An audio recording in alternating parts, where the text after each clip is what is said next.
Bonjour à tous et merci de nous suivre pour ce flash d'information. La journée internationale Mandela Day a été célébrée comme chaque année hier, 18 juillet.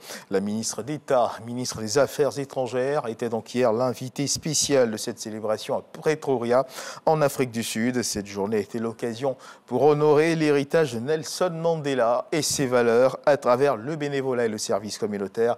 Kandia Camara était dans un hôpital de Pretoria pour apporter le soutien du gouvernement ivoirien aux pensionnaires. 268,5 milliards de francs CFA seront décaissés par le programme américain Millennium Challenge Corporation pour lutter contre les violences basées sur le genre. Une convention a été signée à cet effet entre les représentants du programme et le ministère de la Famille et de l'Enfant. La ministre Nassene Batoré s'est engagée à une tolérance zéro sur les violences basées sur le genre. On en sait plus avec Didier Nguessan. Mieux s'armer contre les violences basées sur le genre pour une lutte beaucoup plus efficace. Les États-Unis et la Côte d'Ivoire unissent leurs efforts à travers le programme MCC, Millennium Challenge Corporation, matérialisé par cette signature de convention. D'un accord d'entité de mise en œuvre entre le ministère de la Femme, de la Famille et de l'Enfant et Millennium Challenge Account Côte d'Ivoire, dans le contexte de la mise en œuvre du don de 537 millions de dollars américains des États-Unis à la Côte d'Ivoire, que nous appelons notre programme Compact Côte d'Ivoire. Le MCC est considéré comme le lead des agences du gouvernement américain pour assurer le respect des droits des femmes et pour garantir à ces derniers de travailler et de vivre dans un environnement qui tient compte de leur sécurité. La partie ivoirienne entend être intransigeante sur les VBG, notamment le harcèlement sexuel. La Côte d'Ivoire, en tout cas, s'est engagée pour zéro tolérance aux violences basées sur le genre.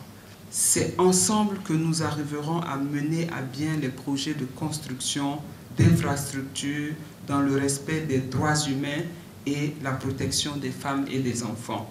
Nassene Batoré a exhorté ses partenaires américains à intégrer davantage le capital humain dans les projets financés à côté du développement des infrastructures. La cérémonie officielle de la 7e édition du label des consommateurs africains s'est tenue au Sofitel Hôtel Ivoire. Cette cérémonie a permis aux entreprises sélectionnées d'être primées par la qualité de leurs produits et services. Cette 7e édition était placée sous le parrainage du ministère du Commerce et de l'Industrie et de la Promotion des PME. Dans l'actualité internationale, le Togo est encore sous le choc après la violente attaque survenue dans la région des Savanes il y a quelques jours. L'attaque qui, rappelons-le, a été menée dans la nuit du jeudi à vendredi, est la 4e perpétrée depuis novembre 2021 dans cette partie du Togo, à la frontière avec le Burkina Faso, d'où plusieurs groupes djihadistes mènent des incursions. L'attaque, rappelons-le, a fait plusieurs morts et des blessés parmi les civils. Les blessés ont été pris en charge par les forces armées togolaises et transférés dans des hôpitaux pour y recevoir des soins.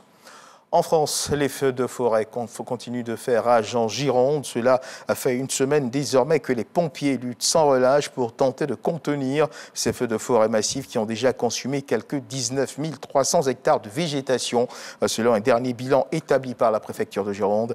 Les 2000 pompiers qui tentent de venir à bout des incendies font face à des conditions climatiques défavorables. Les nouvelles évacuations apportent désormais à 34 000 le nombre de personnes donc évacuées.